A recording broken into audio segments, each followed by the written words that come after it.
అందరికీ తెలుసు కదా, హైదరాబాద్ పార్లమెంట్ అభ్యర్థిగా పోటీ చేస్తున్న మాధవీలత ఆమె రీసెంట్ డేస్లో అయితే మరీ ఓవర్ యాక్షన్ చేస్తున్నట్లయితే మనకైతే తెలుస్తుంది.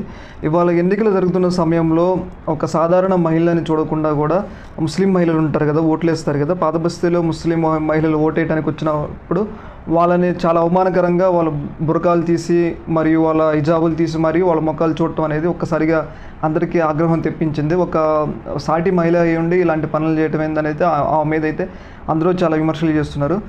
మరోవైపు అయితే పాత బస్తీలో రిగ్గింగ్ జరిగిద్ది అనడం వాస్తవమే, కాకపోతే దాన్ని సరైన పద్ధతుల్లో అడ్డుకోవాలే కానీ ఒక మహిళ అయి ఉండి ఇలా ఒక మహిళల యొక్క అవమానపరచడం అనేది చాలా చాలా అసహ్యం. ఎందుకంటే ఆమె ఇట్లా అవమానపరచడం అనేది చాలా మంచి విషయం కాదు. ఇంకొక విషయం ఏంటి అంటే ఆమె మీద అయితే ఈ యొక్క విషయం మీద పోలీసులు కేసు కూడా నమోదు చేశారు.